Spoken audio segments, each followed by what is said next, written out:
Barbie Imperial may sagot sa mga kumukutya sa kanya matapos mag-viral ang Netflix episode ng reality series na pinamagatang The Parisian Agency, kung saan nag-property tour si Sara Labati sa worth almost 5 million euros o humigit kumulang 300 million peso.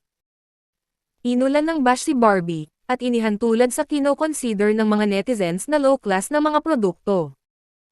Younger version raw ni Sara si Barbie pero may class raw si Sara. Kaya raw nakipaghiwalay si Richard dahil di raw niya makontrol ang isang independent woman, kaya nag-downgrade raw ang aktor. Pero palaban ang Bicolana actress, at may patama ito sa kanyang Instagram story. Sa isang larawan, mababasa ang mga mensahe, "You need to know who you are, or you'll be told who you are. Loved ones and society can inundate you with opinions and information. Knowing your values can help you navigate the world. Find the balance between embracing new ideas, and not being told what to think by others." Spekulasyon ng mga netizens ay sagot niya ito sa mga nanlalait sa kanya. Nasa Amanpulo, Palawan ang lovebirds, at doon nagdiwang ng Easter o Pasko ng pagkabuhay. Nag-Facebook Live si Barbie at nag-promote ng series nilang Blood vs. Duty. Dahil wala nang masabi si Barbie ay to the rescue naman si Richard Gutierrez, at kalaunan sumali na rin sa live habang nakasakay sila sa isang yate. First time ni Chard na mag-FB Live na siyang ikinagulat ng marami. Anak ni Barbie ay may 7 million viewers sila, pero 7,000 lang pala. 7.1 million viewers! Oh my God, ang dami. What? Hindi. 7K. Hi. It's my first time to do live. Hi everyone. Ever? Yeah. Thank you guys! Bye-bye! Ayon sa mga bumabatikos sa young actress, ay Sara wannabe di umano si Barbie. Gaya raw niya ang mga post ni Sara, at gaya-gaya din raw sa mga dating pinupuntahan ng ex-couple.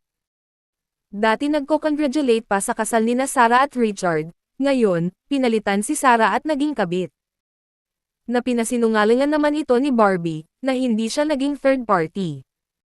Pero giit ng mga netizens, ay hindi pa legally separated si Sara at Richard, kaya kerida pa rin ang tawag sa kanya. May patotsyada na naman si Sian Gaza. Anya, malaking kaibangan yang Paris home na yan. More on profiling lang yan for keeping her high so image kahit hirap na. Niwala ngang pang-travel yan eh. Ultimo pambayad ng kuryente pinapangutang pa niya, daang milyones na Parisian property pa kaya. Gusto niyong malaman kung ano yung totoo ha? Nakalimutan niyang pabaunan ng lunch yung isang anak niya. Sobrang kawawa, lunchtime walang pagkain yung bata. Gutom na gutom Diyos ko. Napakaulirang ina. Ayon sa ulat, magkaibigan raw si Barbie at Christian Gaza, kaya todo tanggol raw ito sa young actress.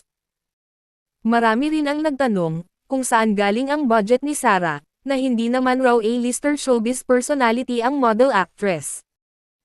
Sa mga nagtatanggol sa kanya, mayaman di umano ang pamilya nila, na nakabase sa Geneva, Switzerland.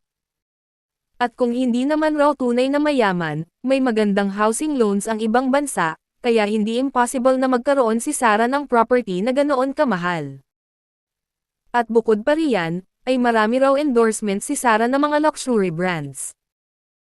Kung bago ka pa sa channel ko ay huwag kalimutang i-like, subscribe, i-share at magkomento. Bilang pahinga, nag-date sa Amanpulo, Palawan ang celebrity couple. Hindi na mapigilan ng dalawa na ipakita ang kanilang sweet moments. At finlex ang beach trip nila. Caption ni Richard sa trip nila ni Barbie ay, "Slowing down to recognize the abundance from above. Gratitude will dictate your altitude." Anong say nyo rito? Huwag kalimutang magkomento.